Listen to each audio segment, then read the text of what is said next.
we go. And there it is. Great. And Olga is here. Okay, there we go. Great. Her again. Well, good morning and welcome to day 4 of this journey that we're on. It's good to have everybody here today. We're going to be looking at some integration questions, just kind of how do we put some of this stuff together in a way that actually helps us be more effective at what we're doing. So, um, in the last 3 days, we've kind of been a bit of a fire hose as we've been giving you quite a bit of information and whatnot. So, uh, like I said, just kind of how do we integrate this? How do we actually, put pieces together? And we've got some things that I think are going to be useful in terms of what you can expect to encounter when you start implementing some things, just kind of the nature of resistance and that sort of stuff. So, um, Yeah. Dr. White, I'll just kind of turn the control over to you. You've got the slide deck. So, and we Thank do have you. slides. We do I have know. I slides. don't want anybody disappointed or their feelings hurt. So yes, we have slides. There we go. I'll share our deck. So we know we're in day 4. And as Blaine was talking about, we're going to be focusing in on a little more about resistance. Yesterday we talked about resilience, and we'll and integrating some of these things together. Then also breaking into our groups today. Let me move everybody over because you're on the wrong screen. Let me put you where I can see you, and you can see the slides. We're good. Awesome. Thank you. Appreciate it. I did this one yesterday. You want to do this one today, Blaine? Okay, just real brief. 5 pieces: influencing others, co-creating, co-creation, coordinated movement, and worthy ideal. I say 5 pieces. There's 4 pieces here. Uh, the influencing piece. The whole purpose of this definition is to look at, we mentioned this, I think, on the first day. We've got 5 generations in the workforce today. And this is Yeah. the first time in history that we've had 5 generations actually occupying a workforce. And one size does not fit all from a leadership perspective. So the net impact of this on leaders is that command and control, the typical, the traditional way that people have thought of leadership will not work in today's workplace. Command and control has a very limited life cycle to it. And if you want to look at how you create resistance, particularly in some of the younger generations, command and control is probably the quickest way to that resistance move. So we're really looking here from the notion of how do we influence, how do we cause movement before we open our mouth? And this invites the leaders to take a look at themselves. Leadership is an inside out process. And so we're looking at, from an influencing perspective, what's the energetic that I bring to the table that is literally the catalyst for initial movement that takes place. The initial move that people make when I walk in the room is something that we want to pay attention to. And that's an artifact of how I influence it. It's basically a measure of my influencing uh, um, well, I'd say strategy, but most people don't consciously think about it. There is a strategy behind it when we start paying attention to this notion of influencing as a mechanism by which we lead. So influencing, co-creation, ownership transfers. It's not just my idea any longer. It's now our idea. That co-creation piece moves us from what would traditionally be in most organizations compliance-based behavior. They're doing this because they have to. They're doing this because I'm the boss and I told them to, that sort of thing. When we're actually working with co-creation, we have uh, essentially created the opportunity for commitment to exist, for commitment to be exhibited on the part of the people that are actually involved with you in your organization. The coordinated movement, ideally, what we're doing as leaders is we're moving people into new territory, places we've never been before. This is particularly true as we look to scale an organization. And that move into the unknown is fraught with all kinds of risks in one sense here. We don't know the music, we don't know the dance, but we know that we have to get somewhere. So we're going to step on people's toes as we try to do that. And the coordinated movement piece here has to do with conversationally as well as behaviorally. How do we organize ourselves so that more often than not we have an aligned process, that is serving us?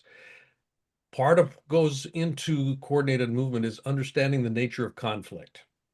And conflict is always going to be present because we have people involved with what we're doing, and people have preferences.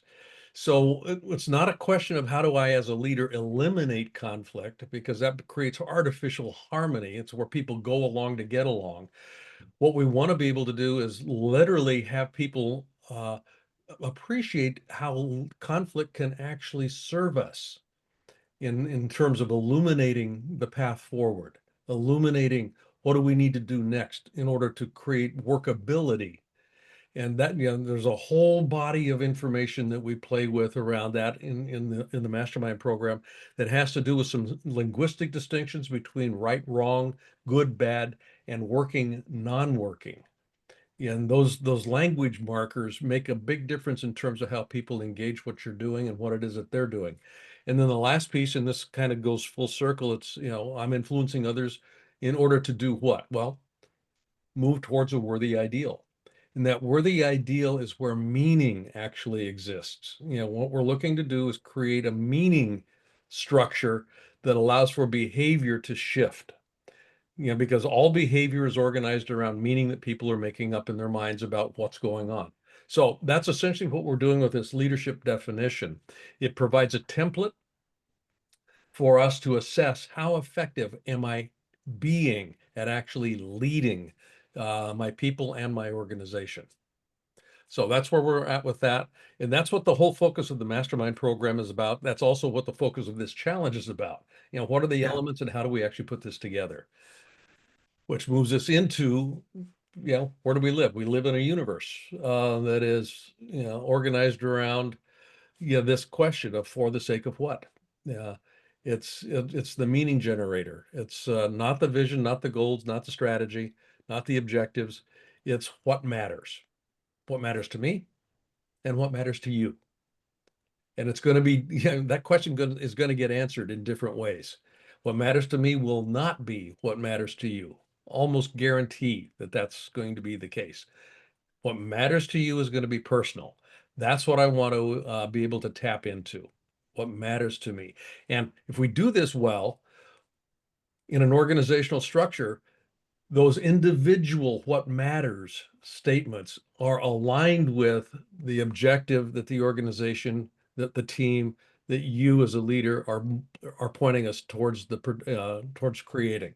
So that's what we're looking to do here. It's the worthy ideal. One thing I want to add in there. So later in the as we talk, we're going to talk today about resistance today and context and trust. And one of the things that as we're going in there, think of the concept around worthy ideal as it is in our nature to feel and one of the things that's indicative of an organization, you'll see companies that have high churn. A lot of people come and go, employees come and go, come and go, come and go, come and go. And one of the things, just because the way we are wired as humans, is we have to feel at the end of the day that we have contributed towards a value, towards our for the sake of what. There has to be something that we measure that back against. And and Gene, you've got a long, extensive career in HR. And when people don't have that feeling at the end of their day when they go home, they're not in pursuit of that worthy ideal. They're in pursuit of a goal or an objective only that doesn't correlate to my life and my feeling of self-value, that for the sake of what is broken in your organization. And the ripple effect is churn, people leave, they're frustrated, they move on. Yeah. So sorry, So, thought I would just oh, that's toss that in. perfect. That's perfect. Yeah. This well rehearsed. So, just very brief, touch on this one. We're looking at mindset and spirit and soul in the leadership universe. That's essentially Yep. where we're working. The imagination, again, imagination is, that what's the word I'd use here? That kind of soft and squishy thing that we use to access the spirit and the soul. Yeah, everything looks to express itself as fully as it can possibly express itself. So what happens for almost everything on this planet in some way, shape, or form, particularly where humans are involved, is we put a lid on that because Mhm. we have expectations about what's supposed to happen, how we're supposed to be. That's called mindset. All of the supposed tos, all the shoulds, puts a clamp on that spirit. And we go around shooting on each other, and it just doesn't leave a whole lot of room for spirit to actually say, hey, what about me? Here's where we want to go. Here's what we can be. Here's what we can do. The imagination is the mechanism by which we invite people to begin to explore what's possible. And that's what leadership is about, is creating possibility in people's minds. So we're always going to have vision, strategy, and tactics to play with, but we want to look at what's informing that. What actually, what matters. And that's where we move into with that. And then the four pillars. Thank you very much. And just at a high level, the four pillars through. So there are things that happen inside of the. This is a great day for this conversation. Quick conversation. The four pillars came out of an experience as a chief executive officer. I'm CEO of a marketing company. We're doing cool stuff for all kinds of people. Tony Robbins and Diamandis and Russell Brunson. We're doing cool stuff for all kinds of people everywhere. And TV shows and interviews, and we were having a lot of fun doing stuff. And I found a methodology. And then the methodology, I grabbed the methodology and I went, this is really good. It would happen to be from one of my clients at the time, a client of my company. And I grabbed the methodology and I went, boom, and just threw it over my company. And we were going to do A first, B first, C, then D, and went all the way through and instantly blew my company up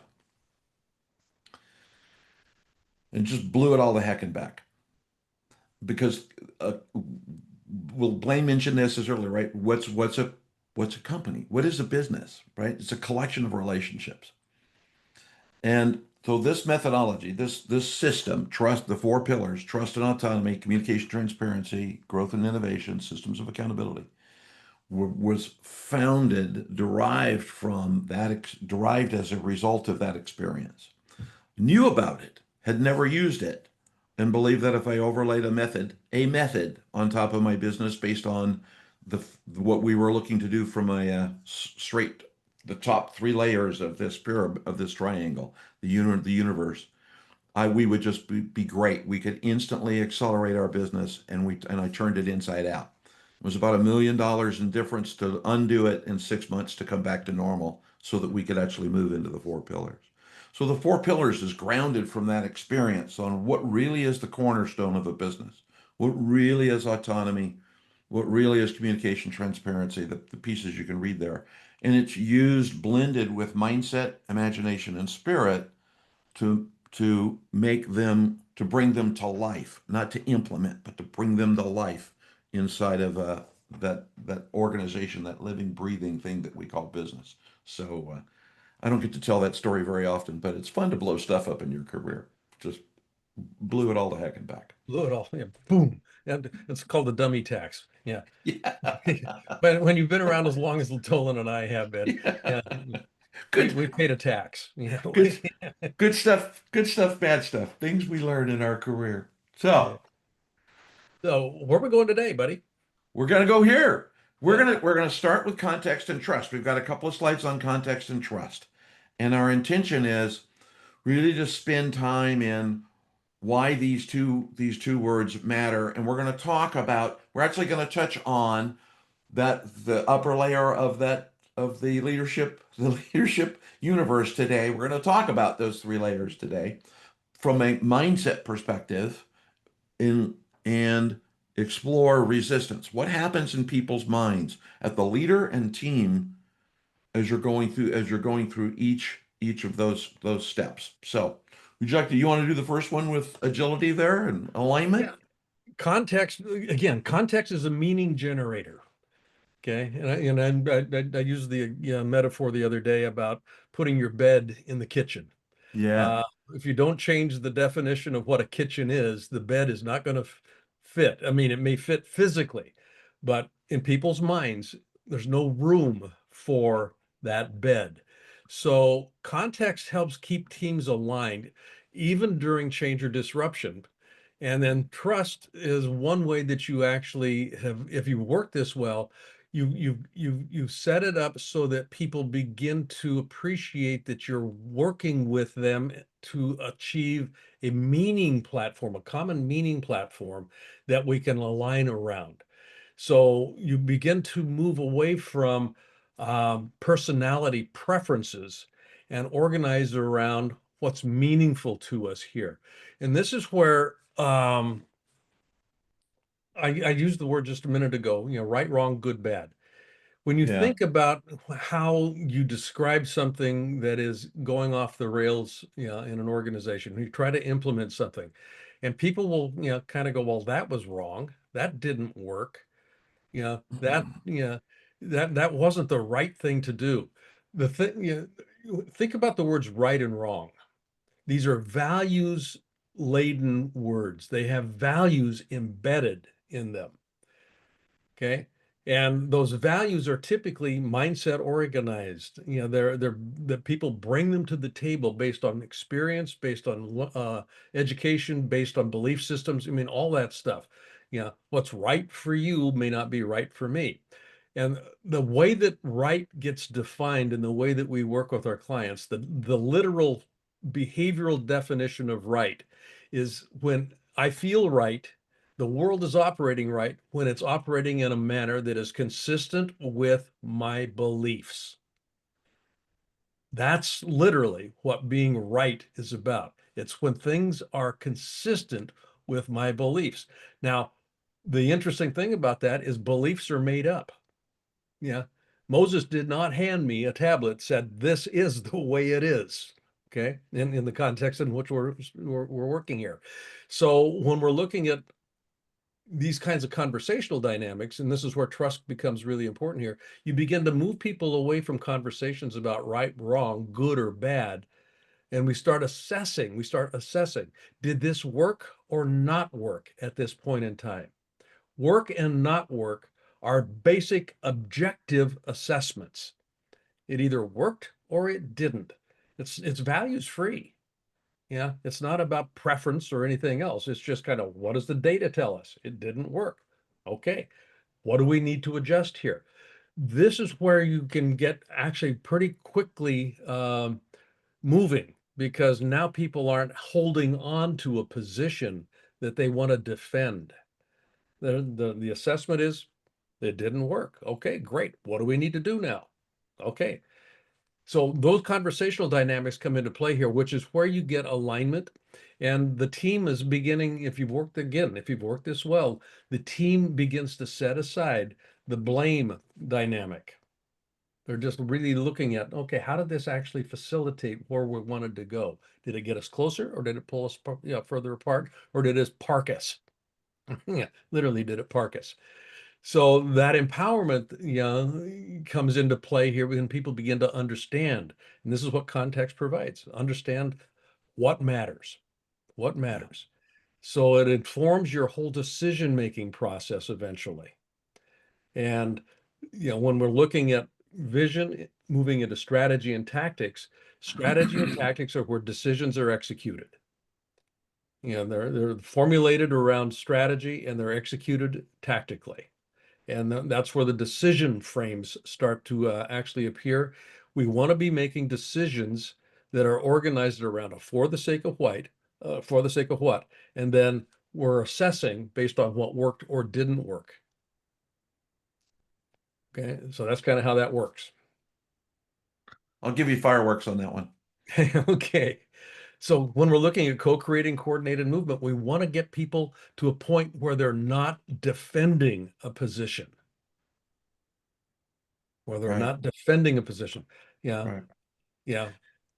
And that makes a big difference in terms of how people move. Yeah. And one of the things that's important in there, and there's a, perhaps there's a guide we can send you separately, but one of the Blaine and I talk about it in I want to go back and touch on something you said, Blaine, that's really important. In the decision, Blaine and I teach decision making. And there's a six-step process that we use when we talk about decision making. And decision making is grounded at the very first of every decision is always grounded in for the sake of what. Without starting at the for the sake of what, there is no context. There is no fruitful decision that can take place through the whole cycle. So we'll share that with you if you'd like Yeah, to. a good Just let example us of know. that. Yeah, just real quick, a good example of that around context.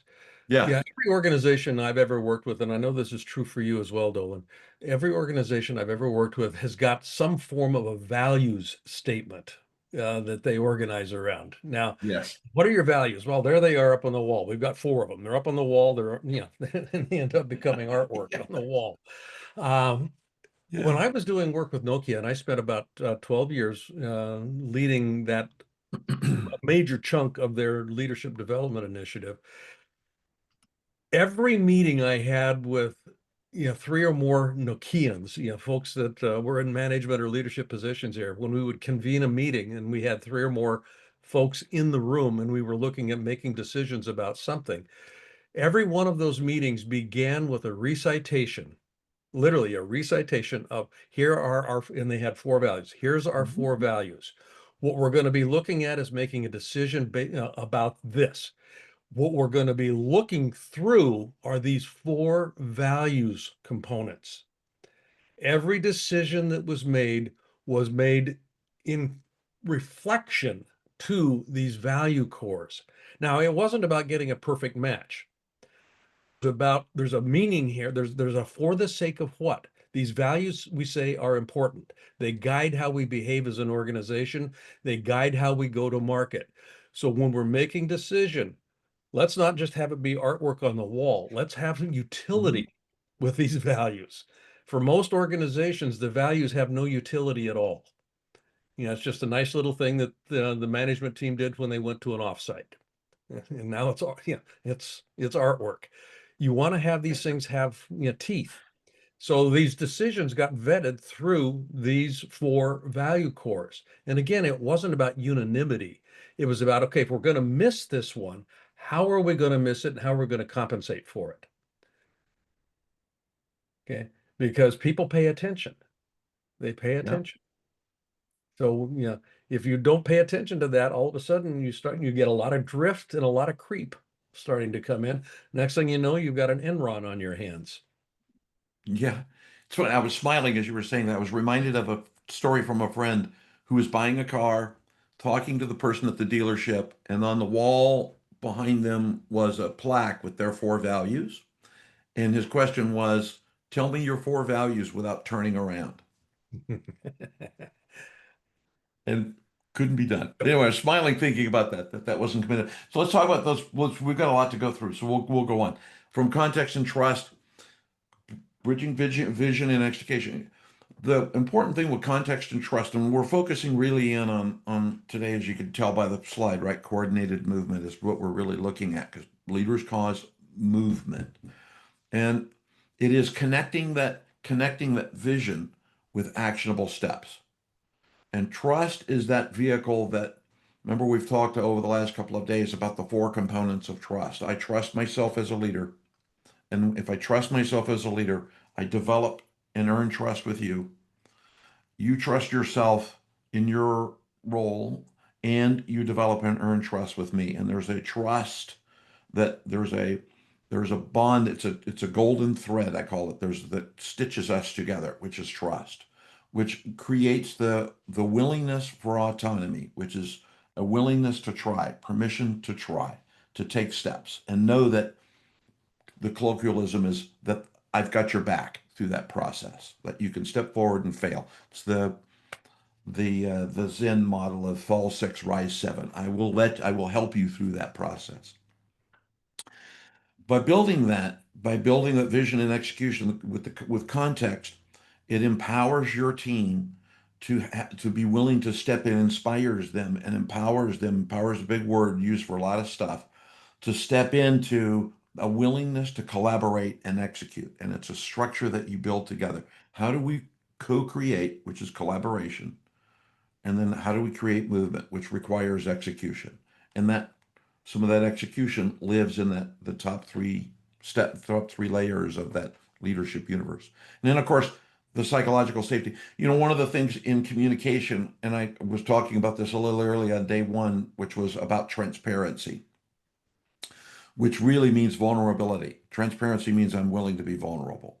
Mhm. And it's that environment where team members can feel safe to innovate, but it's also a willingness for a team member to ask a question without fear of punitive results. Because we're brought up in an environment where we are, as kids, we grow up doing, in at least in the US, maybe not so much in the UK, TD, but in the US, we get grades, right? We get A, B, C, D, F. There is no E. Not sure why E never occurred, but there is no F. Then we go to F. And growing up for me as a kid, I'm grandson of a redneck, grew up in a redneck family. And if you got A's, you got money. If you got B's, you got something. And if you got a C, you didn't get anything. If you got a D, you got punished. And if you got an F, you probably shouldn't come home. So through that whole process, we carry these things forward with us.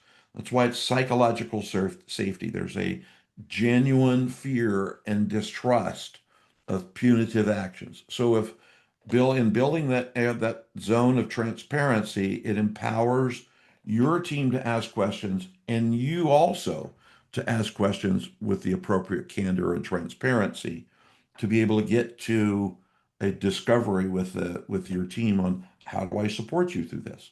What do you need? How do I help you succeed? And it's interesting here when we talk about mindset. One of the operating Yeah. mindset um, foundations for most people revolve around this thing called responsibility. Oh boy. And I Great. want you to Good. just think about how did you learn about responsibility when you were a kid? And I'll just speak for myself. I mean, I had three siblings when I was growing up, and we were all pretty close in age. And so, we would roughhouse. I mean, my brother and I would wrestle around and that kind of stuff. And my sisters were tomboys, and so they would jump on top of us. And so we're just kind of raising all kinds of hell. And invariably, something would get knocked over. A lamp would get broken or something like that. And mom or dad, usually mom, would come in and go, "Okay, who's responsible for this? Who's responsible for this?" And we point at each other. But real early on, responsibility became associated with blame. This is a mindset. Real early on, starting when I'm about 3 or 4 years of age, responsibility. When I hear responsibility, I hear blame. So when Yeah. you ask people in an organization to take responsibility for something, it's kind of like, no, not me, not me. All of a sudden, I got a target on my back.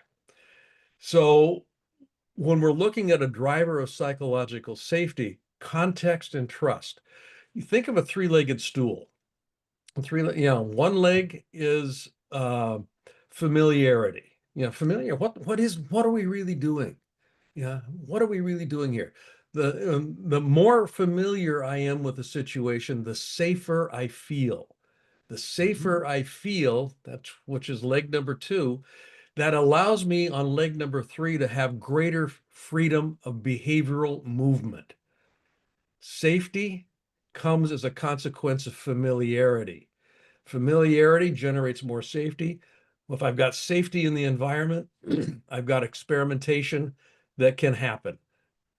People are free to do things. And a real simple example of that is how you learn to drive a car. Yeah. First of all, it was white knuckles. And then after about a year or two, and once you got your license and you're out on your own, all of a sudden, you're twisting the radio knob, you know, you're putting makeup on, I mean, all kinds of stuff. You're talking to the person next door, and and you drive, and you don't remember the last mile because you were preoccupied with something, but you were driving. Okay. The freedom of movement came as a consequence of feeling familiar with that, familiar enough to feel safe. That's what we're doing here with this co-creating coordinated movement. The more familiarity, which is a function of context, the safer people feel. And then this is where we start looking at how do we develop trust here. And part of that safety is I trust myself to handle the consequence of being direct, open, and honest. I trust myself to handle the consequence of saying what's so. When that is in place, now we have freedom of movement. We have freedom of exploration. We get people experimenting in different ways. That's where innovation starts to percolate up. So this is where you begin to create a bridge between vision and execution. Freedom is a consequence of familiarity, safety, and then behavioral freedom. Awesome. So the next we're gonna explore, we're gonna take 10 minutes and explore this path.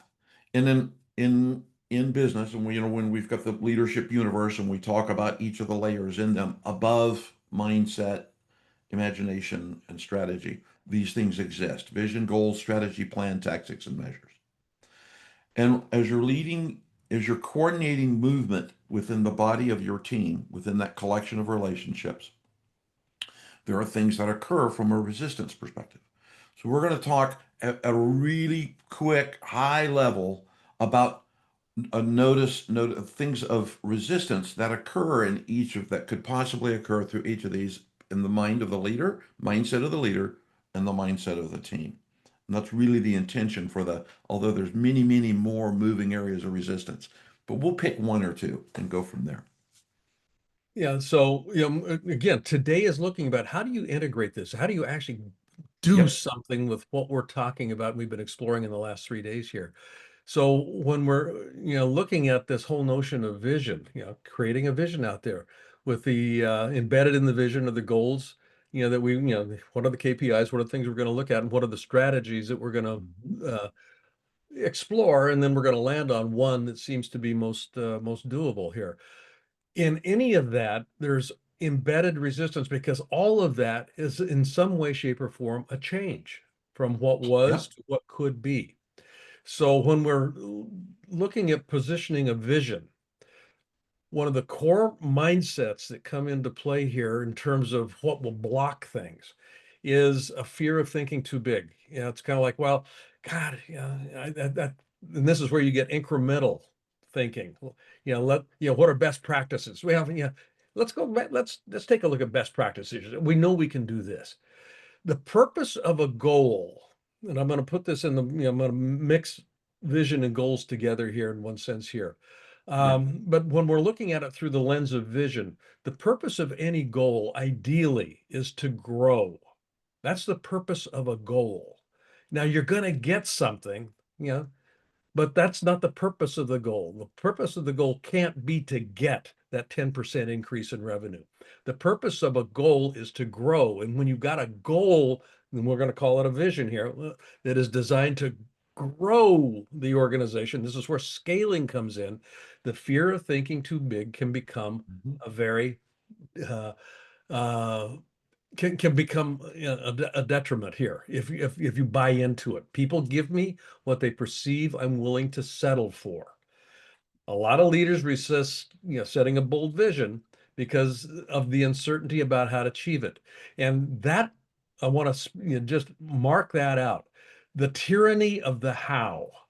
When you start positioning a large objective that people have not thought about before, one of the very first questions that come up in the meeting is, well, how are we going to do that? Yep. And as soon as that comes out of people's mouth, how are we going to do that? Everything stops. I mean, literally everything stops. Where you want to go to is don't worry about how at this point in time. Let's just land on, is this something that we want to have happen? The bigger, the more juice. Okay. If it doesn't scare the bejesus out of you, it's probably not worth doing. I mean, literally, when I was working with Nokia, I started working with them back in 94, 95. At that point in time, Nokia was selling rubber tires. They were selling television sets. They were selling farm implements. They were selling TV sets. They had this little tiny thing that they called telephony. They were selling some handsets. This was in 94.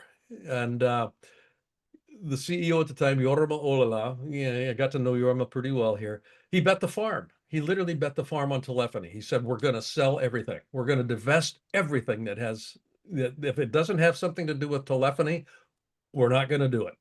People's eyes got big. Shareholders went, are you out of your mind? And I mean, all kinds of stuff happened. He said, no, this is what we're doing. Scared the bejesus out of them. And they set a goal, and the goal was fascinating. It said, what's your vision? And literally the vision was Vision 2000. That was the language, Vision 2000. And people would look at it and go, what does that mean?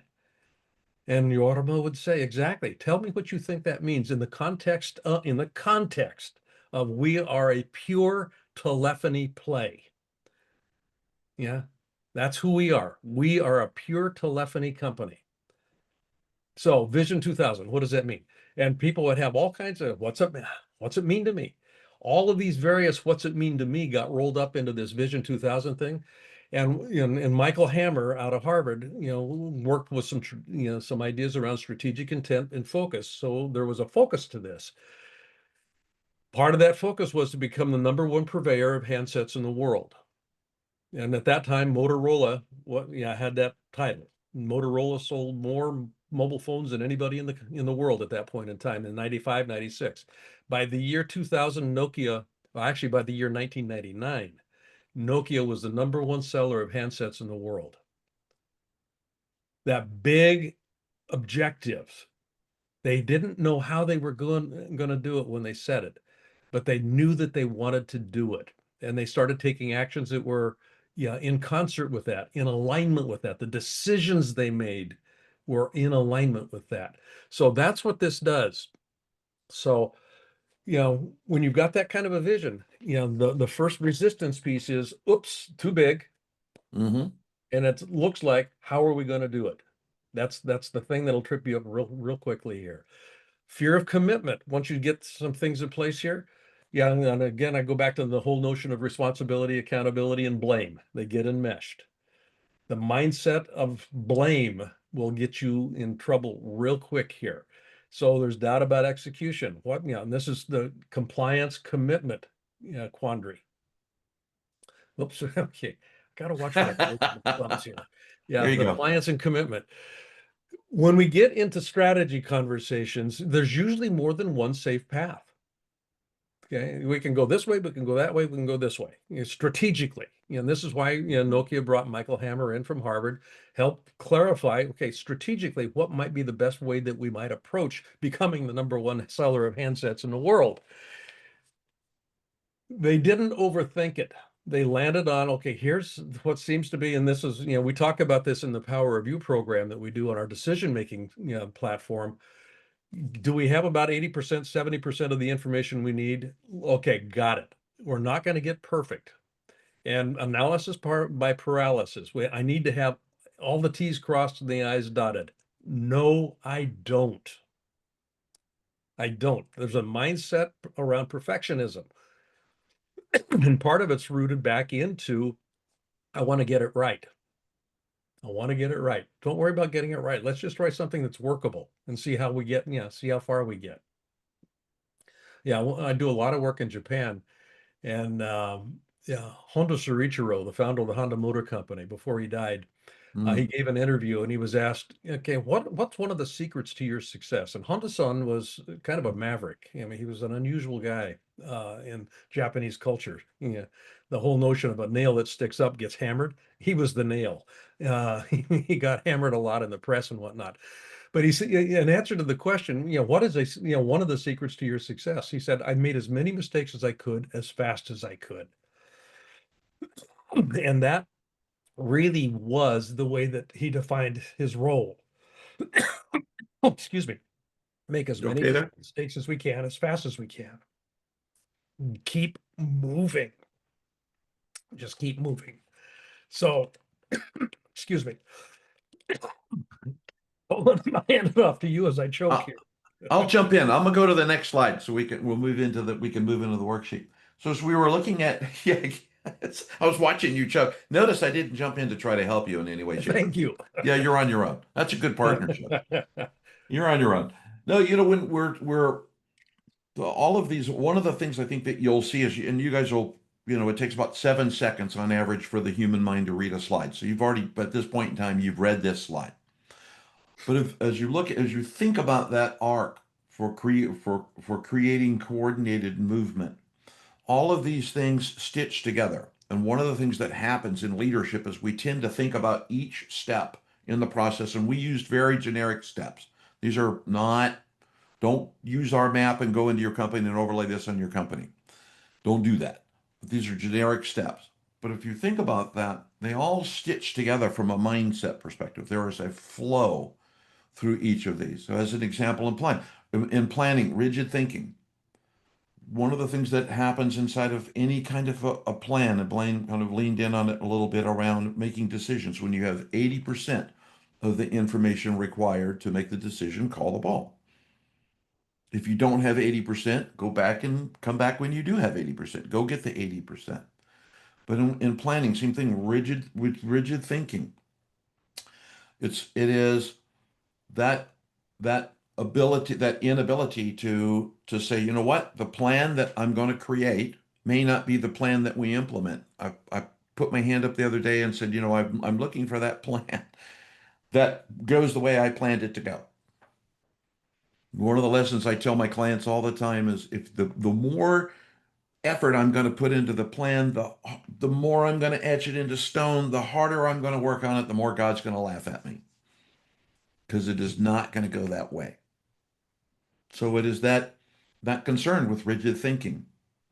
Rigid thinking in that mode, when we talked yesterday about resilient teams and change, rigid thinking in that turn creates uncertainty. And uncertainty is derived from lack of clarity. Clarity creates confidence. Unclarity, disclarity, reclarity creates uncertainty. Confusion. Confusion. There you go. It's the opportunity to make up words. And then tactics. There's all in for there's we have a propensity, and we perhaps leaned a little bit in on this conversation um, over the last few days about what got us here will get us to the future. We're not change people. I talked yesterday about grocery stores. I think it was yesterday. Why I go to the grocery store I go to. It's fear of change. So leaders in their mindset may have that lock that prevents them from thinking of new ways. They resist new ways of performing, and that's an indicator of broken trust. That's an indicator of broken autonomy Yeah. in Yeah. that Great example of moment. that. Yeah. I think a great example of that is, the introduction of an SAP uh, Yeah, strategy go or ahead. tactic. Yeah. Yeah. Right. Yeah. An SAP, is a platform. It's a process platform Hmm. that disrupts workflows dramatically, traditional workflows. And the resistance to SAP implementation is enormous. I mean, true. I did a lot of work with Price Waterhouse. They were the implementing Yeah. partner in one of the clients that we had jointly together. And my work with them had to do with, yeah, how do we resist? How do we reduce the resistance? Because that was not what PwC was set up to do. Yeah. Was reduce the resistance. They were just implementing changes in workflow, changes in work Yeah. process. But the fear of change, leaders resist new ways of working. That's not the way we do things around here. Well, okay, that's not the way we used to do things around here. Here's something Yeah. new. So people will resist that. It's a relationship piece. Now, who Yeah, am it's I? Where funny. do I belong? It's funny. It's funny you mentioned that. Boy, we tell stories I've not revealed before yet. Um, Years ago, way pre-gray hair, I don't, it's been probably 30 years, almost 40 years since I've done this. I was an adjunct professor with a guy named Dr. Dr. Jesse, Dr. Jesse Carter out of Xerox PARC. And we taught a course at UCLA called The Sociologic Impact of Computing. And it was all about the dynamics. And I was this young pup running an international consultancy and driving a Jaguar. It was awesome. But and playing chess with Kasparov. But it was really focused on, specifically to your point, Blaine, this fear of change. We don't like change. SAP is the poster child for that. Yeah. And PeopleSoft was, although they're dead now. That's a PeopleSoft was also one of them. PeopleSoft too. Yeah. Yeah, Yeah. yeah. And then Yeah. measures and mindset. So measures, again, one of the things that, and Blaine touched on this a little earlier, and I'm only going to spend a moment on it so we can get into the worksheet. We're a little long today, but is that is when we avoid accountability and we tend to avoid accountability for fear of blame. Who is responsible? Who made this decision? And with the interpretation that there's a punitive action that follows that. So can be a resistance to tracking process, and I see this in organizations. One of my clients, this is a challenge. One of my clients on tracking progress inside of a company, tracking progress with their clients because their team is worried about who's responsible for hitting or missing those goals. So Hmm. rather than be accountable for that inside of the measure, which is that commitment that we make to and with each other and trust and autonomy, they determined it was more important. Let's just not track it. Then Yeah. when we get to the end, we can just be pleasantly surprised. So one of the ways that you can reduce resistance around that metric component has to do with succeeding criteria and success criteria. Success metrics are here's the target, here's what it looks like, here's how we measure we've landed. Succeeding criteria are incremental bite-sized chunks.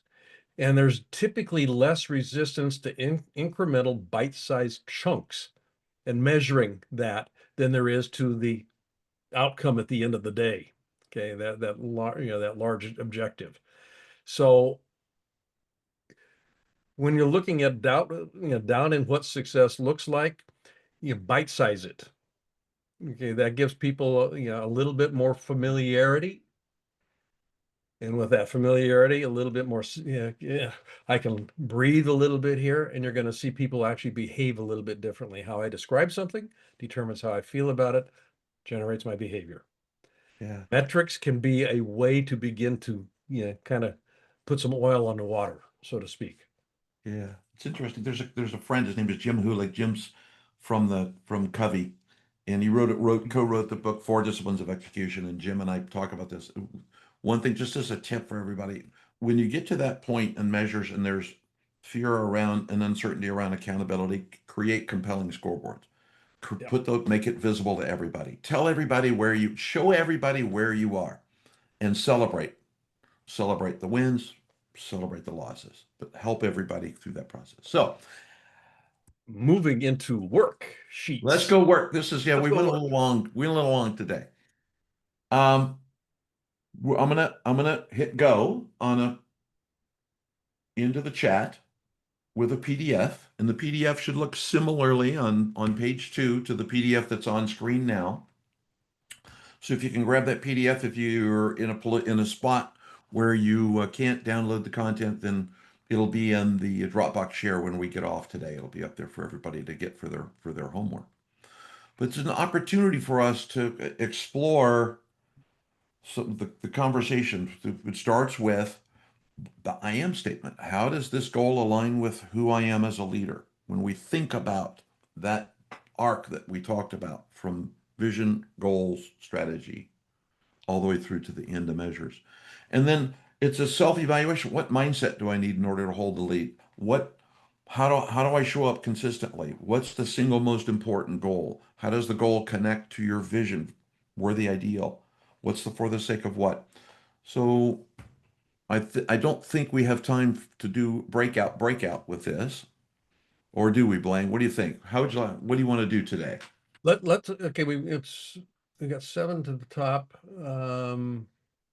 Should we do Let's do 5 to fill it out. Let's just only do 5. Just again, top first thought, best thought. Just kind of get familiar with this, and then we'll yeah. put you in a breakout because I do want you to have some time to talk a little bit about particularly the top 4 questions here. Okay. Yes. And it won't be a lot of time in the breakout sessions, but you can socialize it a little bit, if you will. You kind of lift the lid up and see what's under there. But let's take 5 minutes and just real quickly kind of go through this sheet. There's 8 questions to look at here. Yeah, just, possibly, make just a sentence note or a word, 2 or 3 word note to yourself so that you've got an anchor for conversation. And then we'll put you in a breakout session. There we go. I'm going to start a timer.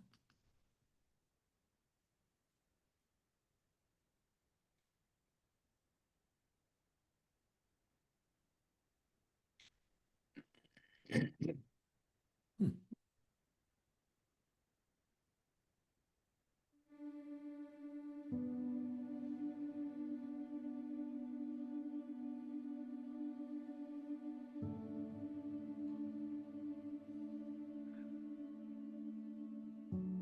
We need to get the Jeopardy theme song in there. Da-dee-da-da-da-dee-da. I could do that. I know you can. Careful for what you ask for.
And looking at the time here, Dolan, I think maybe not going into the chat might be useful, or not going into breakout might be useful. I want to be very respectful of people's times here.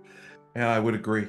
Yeah, but what we can do is just open the floor up for a few minutes, and if So let's anybody's do got that. comments, observations, would love to hear your take on um, what looking at these 8 questions kind of brought up for you or brings up for you.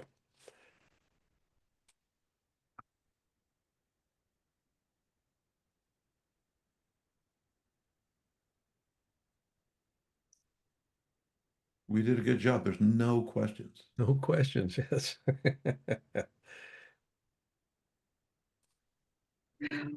I'd like to kind of share my thoughts. So I didn't Yes, exactly Stevie, write please. sentences. I Please. kind of took an approach of using, buzzwords, keywords that kind of resonated with some of the questions. So I came up with 5. One is trust. Second one was having agility. Third one was alignment. So that's more to do with the vision, the mission, and any execution.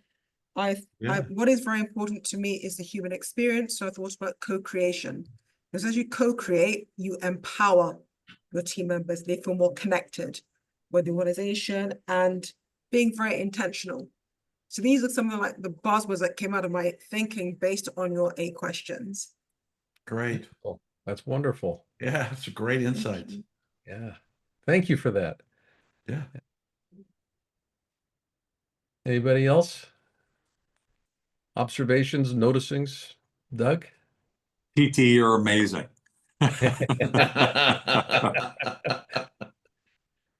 Thanks for your leadership. Great thoughts. Yeah. Okay. Okay. Going once? Yeah.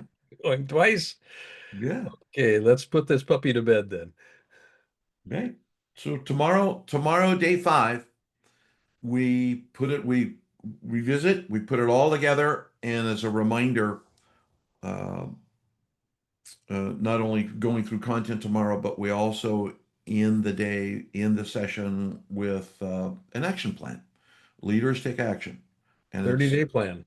it's an opportunity for us to give you a suggested action plan to join us. I kind of giggled on Monday talking about you thought this was a 5-day challenge. It is not. It's a 35-day 35-day challenge. 35-day challenge. And then tomorrow, when we're done, we'll invite you to stay after we're done. If you'd like to stay with us for a few minutes, we'll talk a little bit about the mastermind that Blaine and I've referred to and share that with you. Just for a moment to share what it is that we do together. Yeah. And that's it. That's it for today. Yeah. Thank you, everybody. Great day. Thanks for being with us. See everybody tomorrow. Right. Take care. Thank you. Great Buen session. dia, Juan. Buen dia. Thanks, Doug. Bye. Thank you. And Doug, we got some stuff for you coming up. Very good. Looking forward to it. Okay. Thanks, everybody.